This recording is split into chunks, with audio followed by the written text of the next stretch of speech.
Good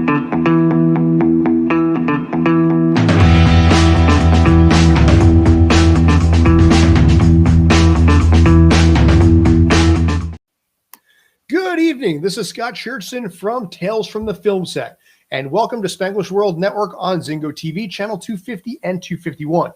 Please remember to download the Zingo TV app on the store's iOS and the Android devices. When you download, kindly make sure to rate, leave a comment. Both apps are free. Zingo TV is also available on Google Chromecast, Amazon Fire, Fire TV sticks, Roku sticks, and all smart TVs 2016 and forward. Hope you guys are having yourselves a great night out there. This is Tales from the Film Set. Appreciate you guys tuning in. Right now, we are available on Spanglish World Network, Twitch, H.E.R Network, YouTube, Facebook. You're going to see all of these things. Danelle over the side, you can see all of the various forms. Some of that's updated, some of that's not. Alongside me today is Ms. Danelle Adler. How are you, ma'am? Doing great. Thanks for having me. Thank you. In this case here, because Jasmine, as you know, actually we talked about this before, she is a music teacher down in West Orange. Springtime, if you recall from school, or if you have kids, it is music season. I remember when I was in chorus, we always had the concerts and things like that this time of year. So she has to handle that because, frankly, that's where her money's coming from, and she gets in a lot of trouble if she doesn't actually do this.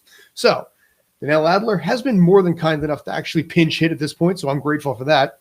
We've got a bunch of stuff we're going to talk about today. We're going to talk about some background actors because I had some weird experiences with a couple of them yesterday on the set of FBI, so I want to get into that.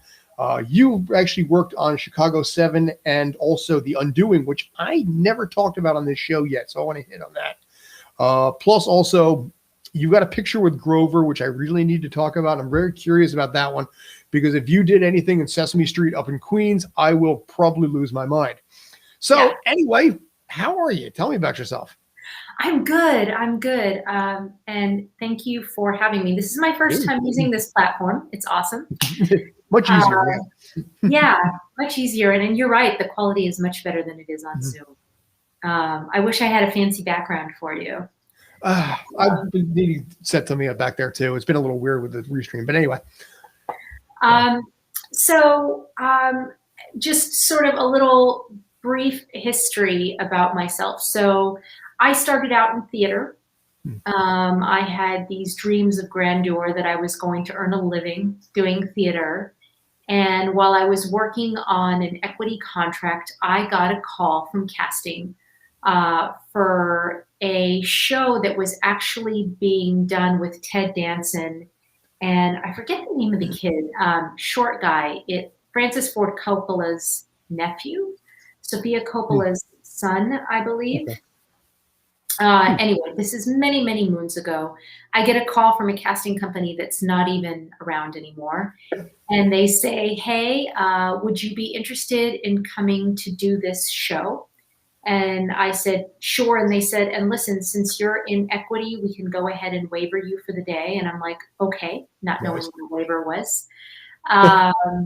And I went in, they hired me, and this is, again, going back many, many years. They hired me because I knew how to do yoga. Okay.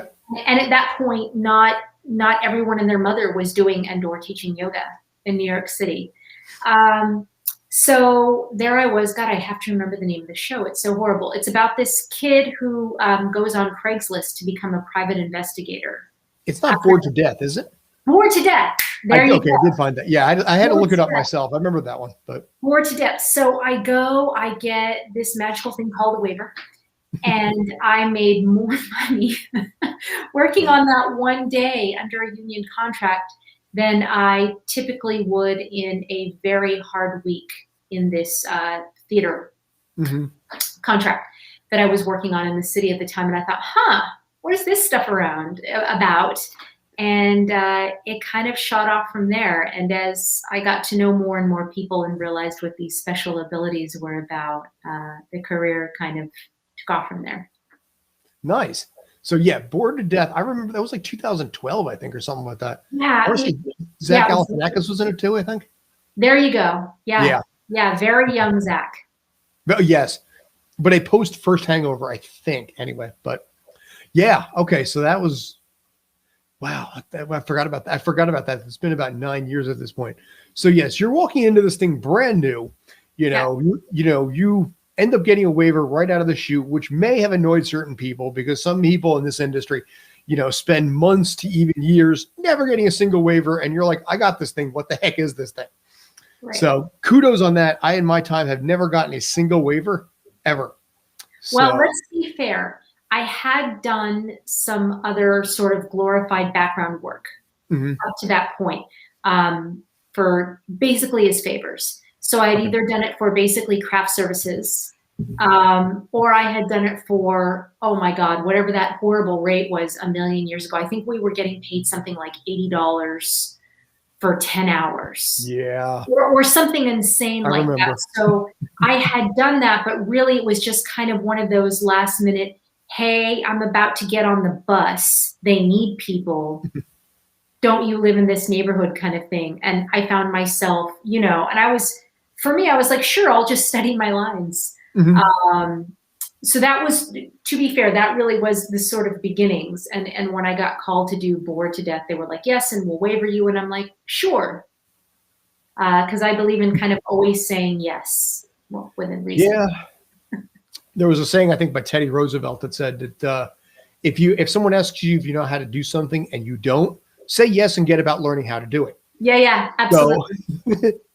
So in this particular case, obviously it worked out for you. It was one of those things that got you in the field a little bit. You said you did have a theater background. Right. But it's a little bit different from theater into like the film industry in general, most notably because there are no do-overs in theater. Correct. I was on the set of FBI yesterday and watching Jeremy Sisto and Alana De La Garza flub their lines probably at least 50% of the time would get you fired in theater. So props to this. Like I said, you had mentioned you had just gone to a concert. I went to a theater performance over the weekend, and it's impressive for somebody like me who kind of has like a brain like a sieve. So, just instantly in, out, gone. It blows my mind how you can sit there and you can just memorize 2 hours worth of stuff. Granted, you're not in the whole way through, but to be that precise, like I said, for somebody like me who can barely remember, what happened this morning, it's really impressive because the marks are there, the landing is there. And like I said, you get no do-overs. You get no turn, no extra shots on that. Like I said, Jeremy Sisto screwed up his lines so many times. And it's like, all right, back to one, do it again. Back to one, do it again. And in the end, it'll be fine. It'll work out well. It'll look well. And they all in post. Oh God, yeah, bless the editors, my God. God bless post. And it's funny with some of the stuff that I do have to do the post stuff. So I ended up actually editing something. My wife is a Girl Scout leader, so she wanted to do a video on green screen and all of this kind of stuff. And we fell into the trap of he'll fix it in post. So a good chunk of my weekend, Saturday and Sunday morning, was spent trying to work the green screen, editing this thing. Because the magic words in the industry is the 5 words. They'll fix it in post. Yeah, and, right. Yeah. When it comes down to it, that's what it comes to. But props to also the guys on like SVU and Law and Order, because those guys turn that thing around so fast. Well, sure.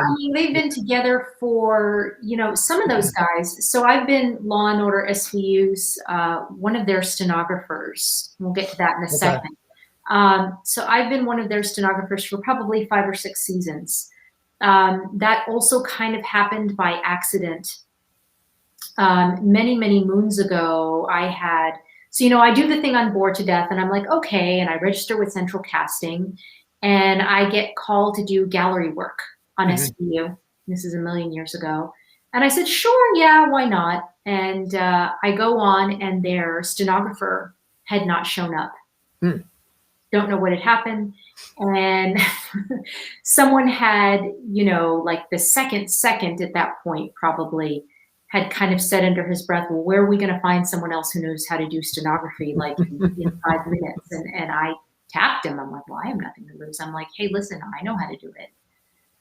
He's like, really? I'm like, well, yeah. Obviously. Yeah, well, no, it's a different story how I got to learn how to do it. But anyway, so that was the second time I got pulled out and went ahead and did it that day. And what ended up happening was Dave Waldron God bless Dave Waldron. I Okay. love me some Dave Waldron, who was working at Central at the time, calls me and says, hey, I understand you know how to do stenography, and you know, you've got a machine and all these things. And I said, yeah. He's like, well, why isn't that listed under your special abilities? And I'm like, honestly, I never thought about it. You don't really think about that. And of course now, probably realistically 300 or 400 days later, being on a set as a stenographer, now I really think about it. I'm like, well, of course, anytime you go to court, there's got to be, you know, 3 or 4 key people. And I always joke because they tend to put me with the same COs, 4 or 5 of which are actual court officers still working right now. And they come in from Long Island and stuff. And they tend to put me with a lot of the same clerks and stuff. So I have a feeling you know, there's like 6 to 8 of us that they're like, okay, call this team in today. If you're specialized like that, obviously, like you mentioned, court stenographers, they are not a dime a dozen. I mean, I don't, like you said it's probably about 6 to 8 of you. That's a very unique real world experience. And I see the postings for that all the time that are always looking for court stenographers with real experience and their own equipment as well. Right. So, you can make a killing on that. Now, out of curiosity, I've never actually thought about this till now. How much do they pay you to actually bring the stuff in, or for special ability in that? So that really depends. I want to be gracious about the way I say this because I don't want to start, you know, people chatting more than they have to. But I will say, if you don't want to say anything, don't. It's okay. No. I'm going to say this before I say that. 2 of my very dear girlfriends in this business, who one of them I worked on the night of. Actually, the both of them I worked on the night of with. I remember that. And one of them was a former stenographer. And the other one played the court clerk, and she eventually went on to learn stenography.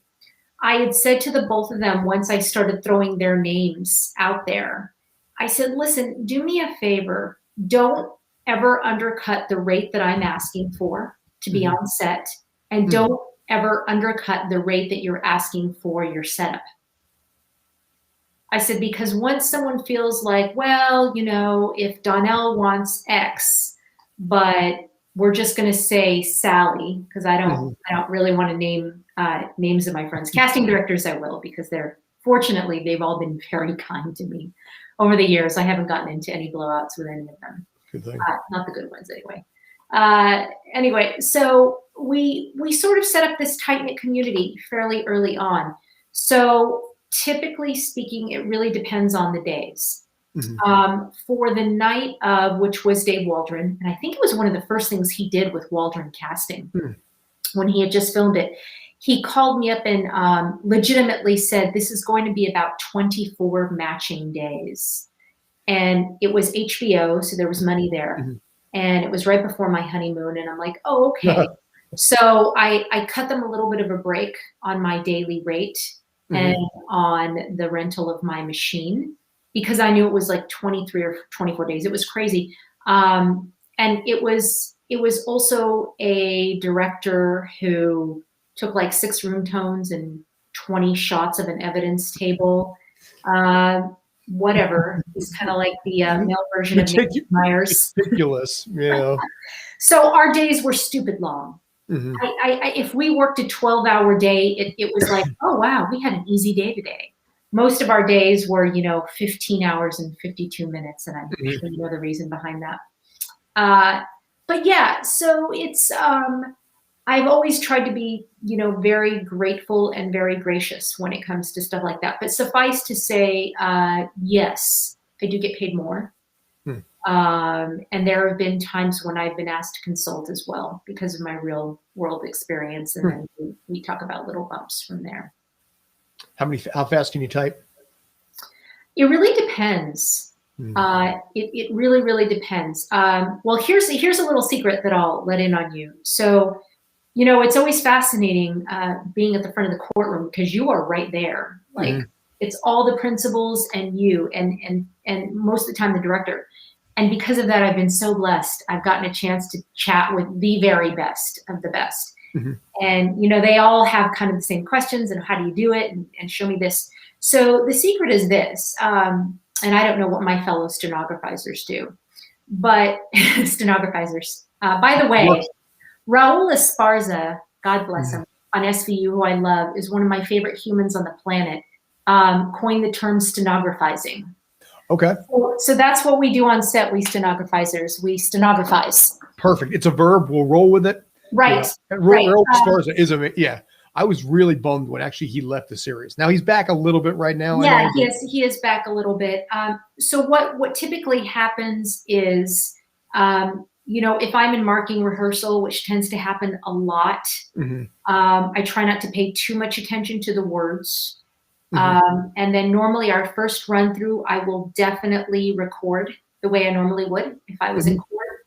But by the second, third, fourth, fifth, sixth, seventh, eighth, as you know, you are on FBI with Alana, who I love. Mhm. She's such a wonderful human. I'm just writing gibberish at that point, Mhm. because at that point I've already kind of memorized what they're going to say, and I would be recording too fast. Mhm. And if someone ever watched my hands, they'd be like, no, she's faking it. In reality, there are very, very few people out there who can accurately record at the pace that people Mhm. speak. You're always about a second or so behind. Which honestly, it's funny. I've got a buddy of mine who does recording of courtroom cases.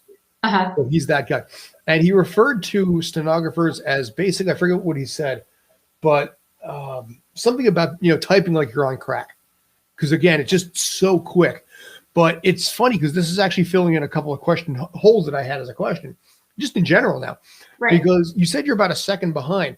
Is there like a mental separation where your hands are almost basically typing a second behind while your brain is still processing and it's filtering down that way? Or do Sure. you shorthand it?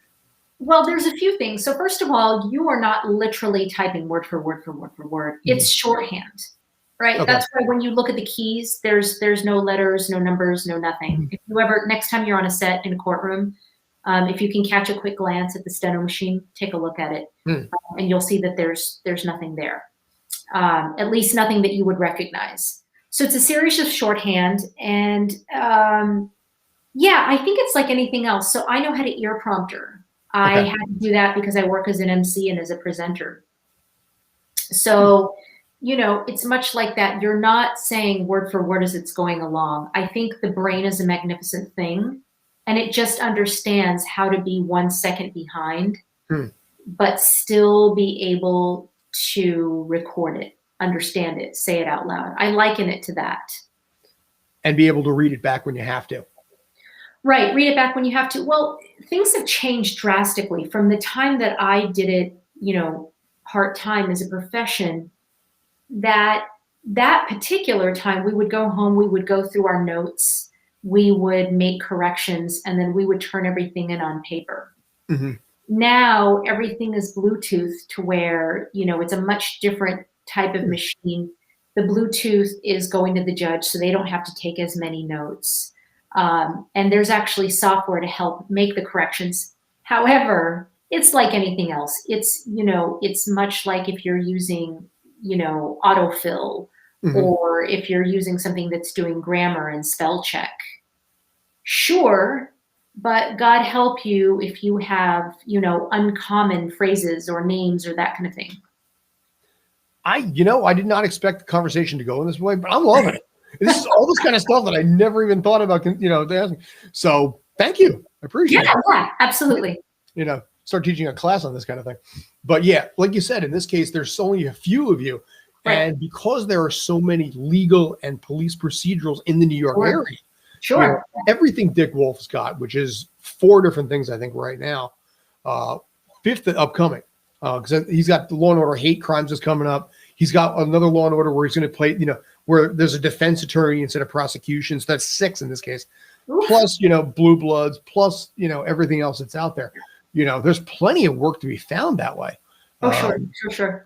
And like you said, you mentioned Waldron Casting, because I remember the night of, that was the Seth Rogen movie, right? Seth Rogen, no. Which was the night of? The night of, I'm thinking the night James before. James Turturro took over. Gandolfini did the pilot, which I was a part of, and then he died right after the pilot.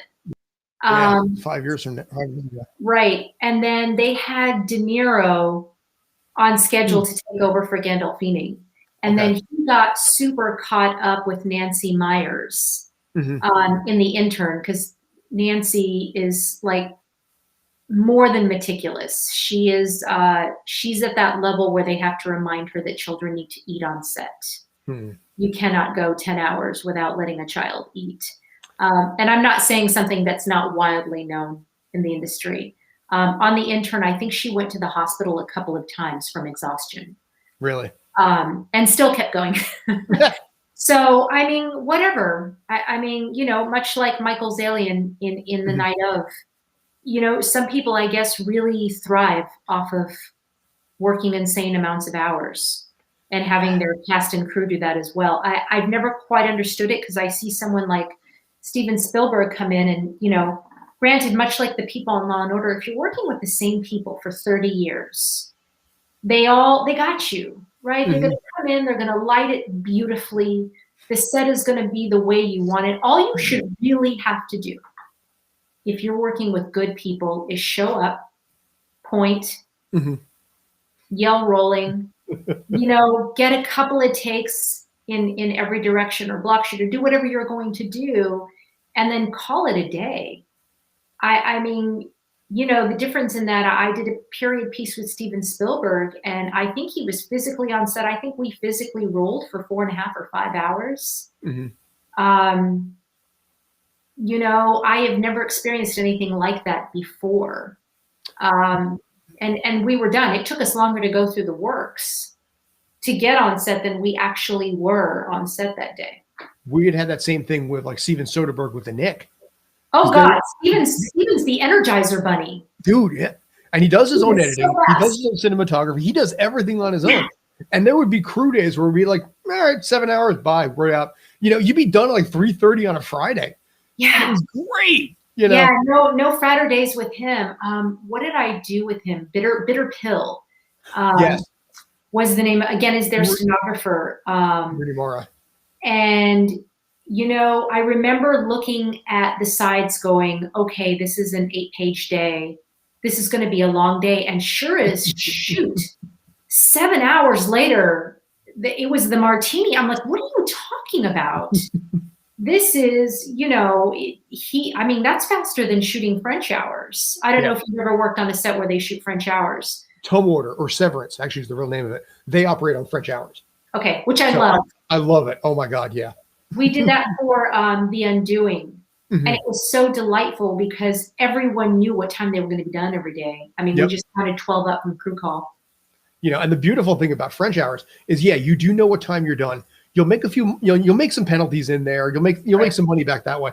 You're getting sandwich o'clock, so you're still getting some level of like hot food in there, even if it's not fully catered.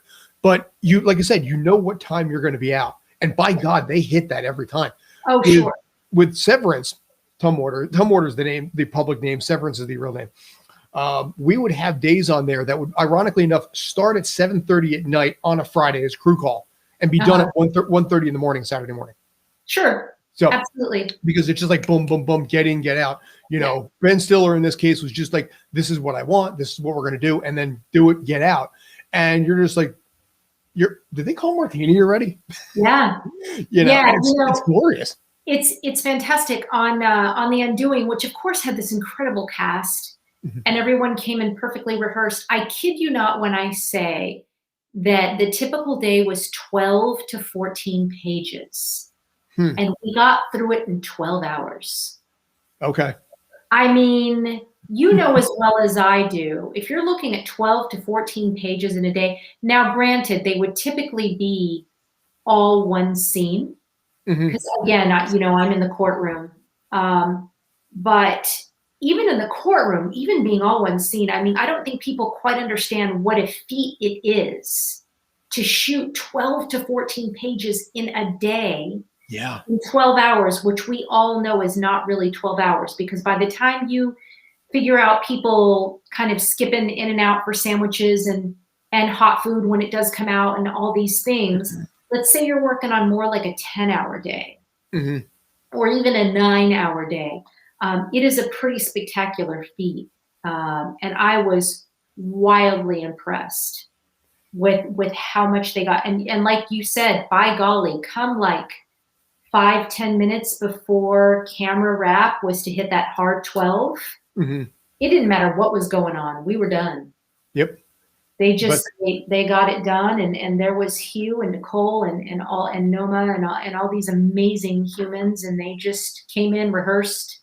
There's a difference though too. You know, you work with, respectfully, when you work with people who have theater training in their background and who started out in theater, all they know is to come memorized. mm-hmm. There is no other choice. Like you said, unless you're really an older actor, in which case they will put in your prompter in you and have someone helping you with your lines. And I get it. Look, God bless you. If you are 85, 90, 95 years old and still doing this, and you need someone to help whisper those lines to you that's there at Video Village, yes, by all means. There is somebody that I know of in that age group that I'm thinking of, and it might be the same person you're thinking of. I'm not sure.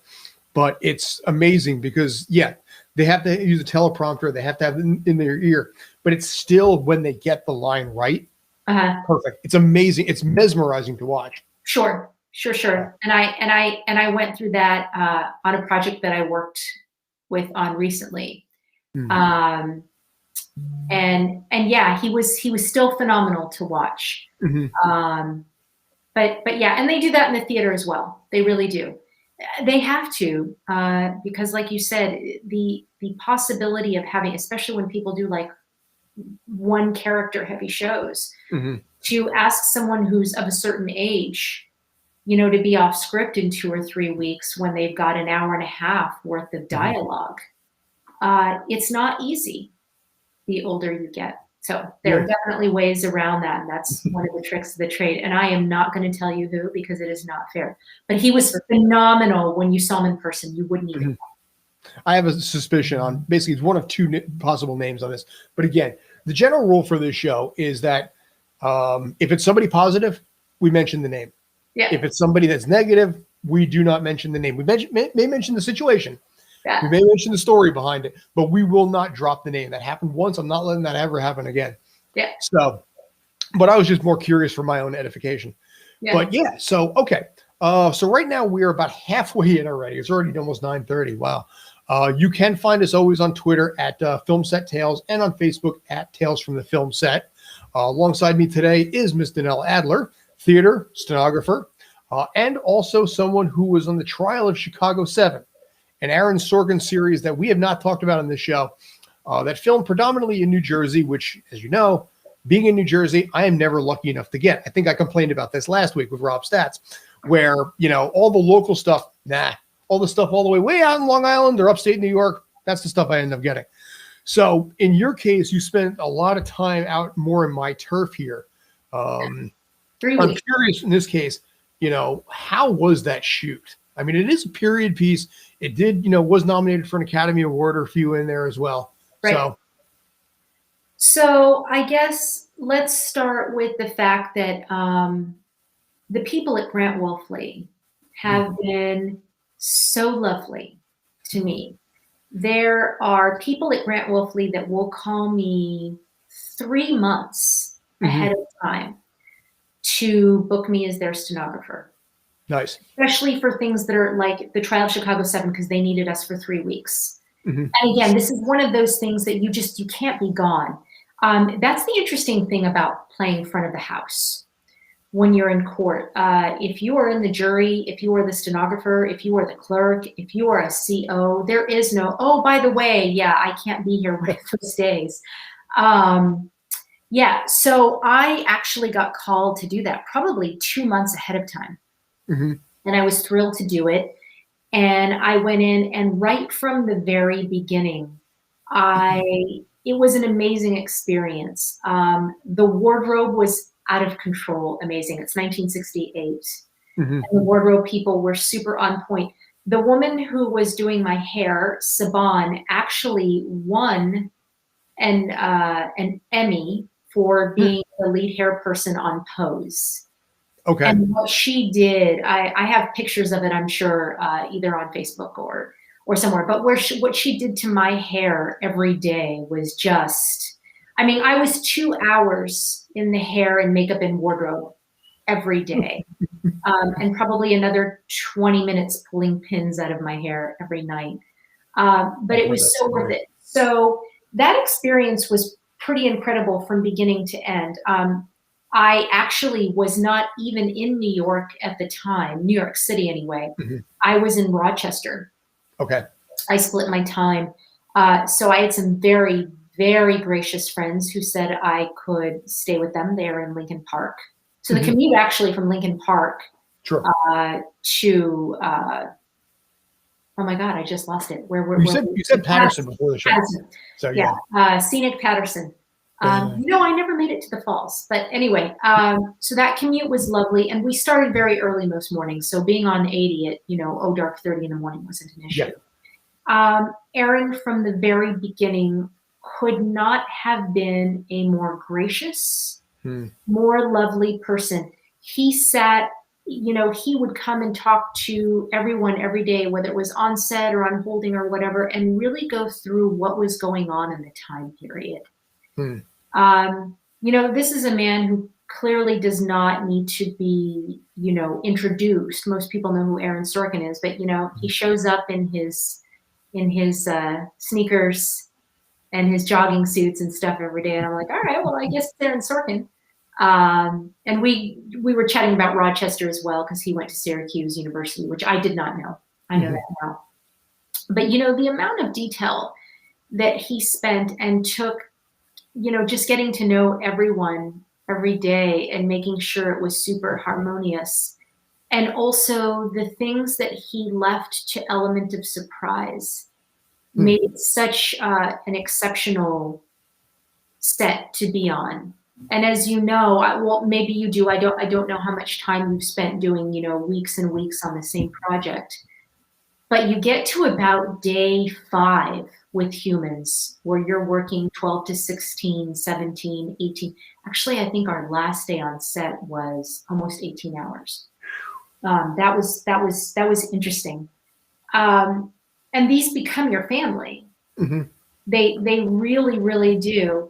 So, by the end of it, everyone is laughing and hugging and bringing each other gifts. And it's bittersweet when you say goodbye, because this becomes, your set family. But everyone was just so incredible and cared so much about the story being told and about the story being told accurately. The things that we were not privy to until they actually happened and yelled rolling. I don't want to give it away for anyone who might have seen it, but there's a pretty poignant and relevant, considering what's been going on in the last year, scene with the leader of the Black Panthers in court. And I'll leave it at that. And what the decision that was made, which I find to be really amazing, is that none of us were allowed to see that scene in rehearsal. Okay. So and your reactions were real. So that all of our reactions really were like, oh, wow, this is actually happening. And you can see that on everyone's faces. You really can. I think what I love so much about this, and this is what I admire so much about the craft anyway, from Aaron on down, is that everyone was so dedicated. You had people there who it was their job to be on it, to make sure that everyone, I don't care if you were in the gallery 18 deep, you looked perfect. You legitimately looked like you walked out of 1968, and the amount of time that takes to do, and then to transform a defunct parish hall of a church, which is what was our courtroom, is phenomenal. Every day you're sitting there and you're surrounded by Oscar and Tony winners and Aaron Sorkin. And you're like, oh my God, I'm getting paid stupid amounts of money to take a master class for 3 weeks. I mean, he was teaching master class at the time. You learn by absorbing. I did. And he's such a jovial and easygoing fellow. And everyone, with the exception of maybe one person in that crew, was exactly the same. Just like very like, okay, we're here to do a job and it's serious. But let's also remember that, you know, we've got a lot to get through, and let's not put everyone in the mindset, say, from a young adult series that some of us might have worked for on the CW many, many years ago. One that was possibly mocked in a video. That was, you know, it's such an extreme difference when you go from something like that where everyone is put in a position where they feel demoralized. You okay there? Yeah, I'm fine. Okay. Just adjusting something. To the position where everyone truly feels equal is, I think, is the reason why, you know, I think Elizabeth Moss said this once. I don't know who she was quoting, but she said, you know, it's only the mediocre people who are a-holes. The people who are truly talented, truly focused, and truly devoted to what they do, they're the most genuine, gracious people you'll ever work with. And it's true. It's true. I find that time and time again, but it was a spectacular experience, one that I will never forget ever for the rest of my life. And it's very interesting timing when that movie came out, considering what was going on. But my goodness, if I ever had the chance to work with Aaron again, I would say yes before the sentence was over. Nice. How many days did you do? 3 weeks. Okay. 3 weeks. 3 weeks. Yeah, we got Veterans Day off. We shot in November.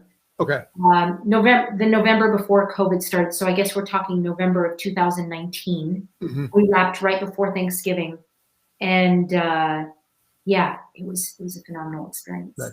Was that Allison at Grant Littlefleet, or was that Sable? You remember? That was Sable. Sable did most of it. Yeah, because Sable usually handled a lot of the period stuff anyway. Yeah. I think Boardwalk Empire and the Nick were hers as well. So that doesn't surprise me. But yeah, a project of that magnitude usually will go to one of those two. Yeah. You know, well, Sable's very, very spot on. And you're right. If I had to think about it, any period piece that I've ever been booked on, Grant has always been through her. But that props on that, though. I mean, like you said, 3 weeks on that. Court stenographer. You know, I mean, this obviously the cast in there: Joseph Gordon-Levitt, Eddie Redmayne, Sacha Baron Cohen, who people forget is a very talented actor. You're so used to seeing him from like Borat, you know, and seeing him from Diali G, you know, if you go back 15, almost 20 years from ago.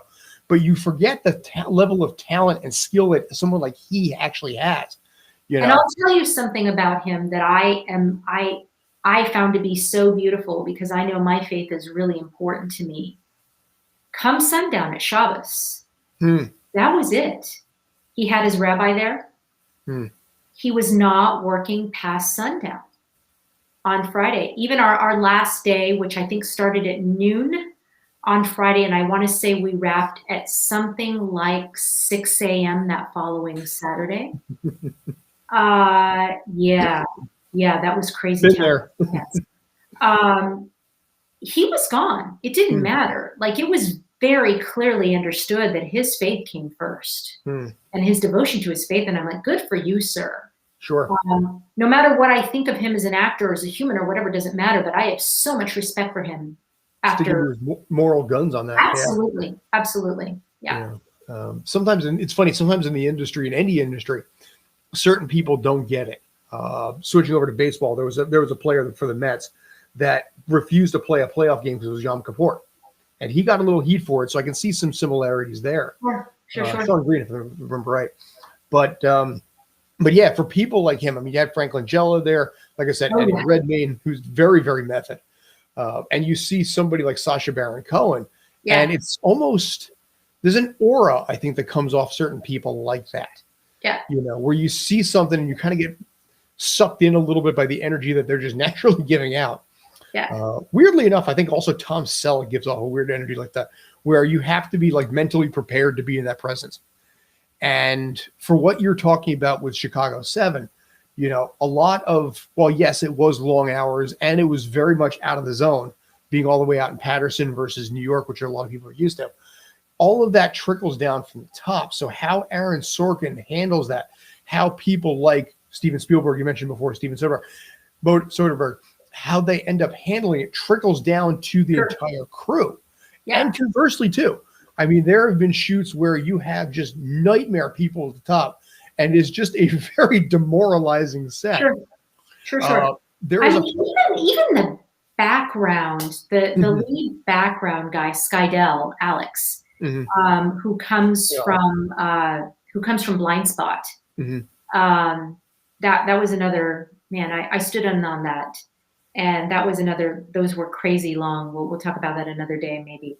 But even he was just like, all right, so we're here. It's 4:30 in the morning. Let's have a sip of coffee and go to work. You know, there was never like a rah, rah, rah, rah. It was so, considering what it could have been. And look, yes, people were tired, and I'm sure people were getting cranky, you know, because it's just not normal to work that many hours in a day. But you never saw anyone losing their mind. Okay. You know, and we've all been on those sets where, you know, the AD, who shall remain unknown, is just, you know, terrorizing yet another human and getting fired from another show, only to show up on another show because his brother might be a producer. I mean, I don't know who I might be talking about, but, you know. I actually might have an idea who you're talking about. But again, like I said, we talked about this. We don't mention names unless it's a positive. So, but yeah, it's funny because, like I said, it all trickles down from the top. Yeah. So there is a project right now that Allison actually is handling. It's under the alias name of Tailspin. Tailspin right now is an imported project coming in from London. Right. So a lot of the crew. The Downton Abbey one? It's not Downton Abbey. It's something a little different from that. They're actually filming in Times Square. Okay. So, and that's public knowledge anyway, if you looked it up. But it's funny because it has I did some stuff with the car with it, I think last week. And it's funny because it has a very different vibe. You know, you're used to US productions, you're used to how things are there, but it's a very serious, very subdued environment because so many people, the producers, the directors, the cast, all came from the UK and are filming in New York. So their attitude and their mentality is much different from what we're used to. But nobody laughs, nobody jokes, but nobody gets angry. It's just frankly, it's just a very British set. Right. And it's weird because I was in London about 3 years ago, and it felt in some weird way like I was back in the UK. Yeah. To feel that all over again. It was kind of refreshing. Yeah. You know, the same people who did Downton Abbey. I think that's where I'm getting that from. It's from the creators of Downton Abbey. Okay. That are doing that. But yeah, our AD on The Undoing was British. Actually, he was either that or he and I just had a good time yanking each other's chains. He was very fun. Our director was Danish. Okay. And she didn't come out a whole lot. But our AD was a lot of fun. He was one of those funny Brits. But you're right. For the most part, it is very like, you're right. No laughter, but certainly no anger. Exactly. Very just very British. Yeah. One of the directors on this also directed Luther as well, and The Boys. Oh, okay. So there's a lot of British stuff that he's done previously. Cool. I'm obligated to probably check that to see if he did, you know, Midsummer Murders, you know, possibly Doctor Who, you know, or like I said, Downton Abbey, to find out what mainstream British, you know, project he may have done. The Bill, perhaps. But I'll take a look at that after the show. But like I said, it was kind of refreshing to feel that a little bit, where it was just, I think a lot of them were just excited because a lot of them had never been to the United States before. Yeah. So yes, and like I said, even the ADs and a lot of the crew guys came over. So it was a new experience for them to be able to experience that. And for me, like I said, it was nice to feel that British vibe again, you know, that I felt 3 years ago. So, okay. So we got about 10 minutes left at this point. As always, you can find us on Twitter at Film Set Tales and on Facebook at Tales from the Film Set. Alongside me today is Ms. Danelle Adler. Thank you very much again for coming on. I am grateful for that. You can find her at the Instagram right down there. Right down. Got it. I'm never really good at doing this in reverse. So But yeah, I wanted to ask you on your YouTube channel, which has been popping up at the bottom. There is a picture. Thank you, Katie. There is a picture of you with Grover on Oh, some of yes. your videos. I gotta ask about this. Sesame Street does film in Queens, They do. and I've seen the. I mean, I've been to the building, and I've seen what the building itself is decked out as inside, even the hallways, and how it's very Sesame Street. Yeah. Were you on Sesame Street? I was on Sesame Street. Jealous. Yes. Yes. So jealous. I submitted for a casting on that, Mm-hmm. and it was very secretive. Mm-hmm. They never cast for anything using the Sesame Street name. Fair. So we're going to start there. And then I got a call from someone, and at first I didn't pick it up because it was, for an unknown number and everything else. And the girl starts talking, and of course my cell phone service was crazy, and I had just gotten off of the subway, and what I heard was Children's Television Network. And I'm like, okay. And they're like, and background check and paperwork and everything else. And I'm like, wait, what? Who is this? And then they told me they were with casting with Sesame Street. Nice. And they needed someone to come in to be part of a blended family. And that kind of thing and whatever. And I don't even remember what they said after that, because I was like a little kid. I was like, oh my God, really? I'm like, I don't care. I will come in, because I'm half Mexican. I'm like, I will come in and I will mop the floors. I'll be like, sí, señor, I'm here to mop the floors. Like, I don't even care. I didn't care what they were going to ask me to do. So that I remember, because I ended up working 2 days on it. So the first day I'm kind of driving around,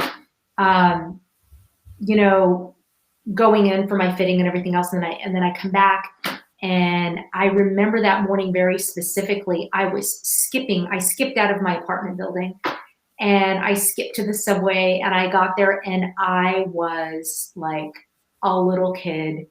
And, there is Grover, and there are the monsters. And there's Mr. Hooper's shop, and I'm like, oh my God, I'm on Sesame Street. It is so surreal. And the gentleman who plays Grover, boy, you talk about these kids being touched by an angel. So he plays Grover, and his wife, maybe still does, works for Nick Jr. Okay. So something had happened to one or two of the little kids at last minute who were supposed to be on the shoot with us that day, and his kids came in last minute. So it's very funny, because if you look at the family, the way they originally put us together, and it's great because you walk into your green room and there's Cookie Monster welcoming you, and like your names are written and stuff. I mean, I like the little butterflies inside of me, like the little kid all day. I'm so like, jealous right now. You have no idea. Oh my God. And I was like, thank God Snuffy wasn't on set that day, because I probably would have hyperventilated, because Snuffleupagus was my favorite as a kid. How long ago was this? Oh gosh, it's been probably 4 years now. Okay. Because they called me back to do something else after the fact. HBO bought out Sesame Street. So now, they film all this stuff. So the stuff that I did, I think the first thing that I filmed wasn't even on until maybe a year later. A year and a half later. But it was a phenomenal experience. Again, one of those, I've been so blessed. Now that I say all of this out loud, I cannot say enough about what an amazing experience. So there's the show, and then there's the show within the show, which is, the people who are lucky enough to be touring the set that day. And they're going bananas, because there's Elmo or whoever they may be into. And, there's Abby Cadabby, and her puppet show in real life looks just like her. I mean, it's crazy. And they had brought on a new puppet the week that I was there who was on the spectrum. Okay. Yeah, there was one now. Yeah. And the woman that is that puppeteer, her son is also on the spectrum. Okay. So it's a very personal thing for her. So, but you see all these little kids, and they're just so starstruck. I don't know who's more starstruck, the kids or the adults who are like, oh my God, I It's think us. Sesame Street. I'm like, it's honestly, I have worked with some incredible human beings, and with all due respect to Aaron Sorkin and John Turturro and Raul Esparza and Joseph Gordon-Levitt, who is a doll face, by the way, super phenomenal human being, and all these incredible people. But I have to say, Grover and Cookie Monster, they win. They win by far. That is so cool. My God, I'm jealous. Like I said, I'm jealous as heck because every kid I think in America has grown up on Sesame Street. This show broadcasts out of Toronto, and every kid in Toronto knows it as well. It's Sesame Street Canada, as usually I believe how they call it. But Sesame Street is so world renowned, and the fact that you got that. I mean, obviously, I understand the need for privacy and secrecy of what the project is. You can't blast that. I more than understand that, but that is, like I said, that is so cool. I am so legit jealous of you right now. Just right place, right time. Mm-hmm. And the casting director and I hit it off pretty well. So she called me back to do another episode. That's cool. Which I said yes again before the question was even asked. Because it's Sesame Street. Sure. Exactly. Yes, I'll be there. We have to actually wrap this up. We got about 3 minutes left, but before I do, how can people find out more about you, get in touch with you, things like that? Sure. So I have a YouTube page that they can go to, which I did something called The Business of Show, which answers a myriad of questions from, the difference between being a stand-in and a photo double to, how to light yourself properly for auditions and all the things I've been asked for the last 15 years of my life. They can go on Instagram. I have some fun stuff up on Instagram, including my picture with Grover, which was, like I said, that's wonderful. So cool. Yeah, I think I feel like 6 over here again. Why not? Yeah, I know. I felt 6. They can find me on Instagram. They can find me on LinkedIn. I also have a website, DonnelleAdler.com. I kept it pretty easy. Fair enough. Listen, in this industry, you have to. Yeah, I am always delighted to talk to people and give people advice and help people. The one thing I would say, I've had a couple of people, it is not hard to find my phone number. I've got a website. Please don't call or text me out of the blue. It's kind of creepy. I've had that happen a couple of times, and I try to handle it very delicately, but it's just very weird. Yes, it is. I've been down that road. It's different for guys and women. I get that. But yes, it is still really awkward when they just drop you a message out of the blue, especially when it's like, hey, and they drop, hey, Janelle, how are you? It's like, hi. Who is this? But, hi, But listen, I appreciate this. I really do. You have been absolutely awesome. I am, like I said, I'm geeking out a little bit right now. I'm not gonna, you can see it in my face, I'm not ready to, but thank you for coming. To come back. Please, we'll figure it out. We will make this happen because I want to continue on that. Also, the undoing we talked about a little bit too, so I want to continue that as well. But yes, please, I would love to be able to talk to you more about that if we can. That is going to do it for us. This was Tales from the Film Set. You can find us on Twitter at FilmSetTales and also on Facebook at Tales from the Film Set. This show is available on 35 different platforms across 4 different continents. I'm sorry it is not available in Antarctica yet. We are working on that. So for me, I'm Scott Churchson. Alongside me today was Ms. Donnelle Adler. Thank you so much for being on. You've been awesome. To everyone out there, have yourselves a great night. Together, let's make it a great day. Take care. Bye.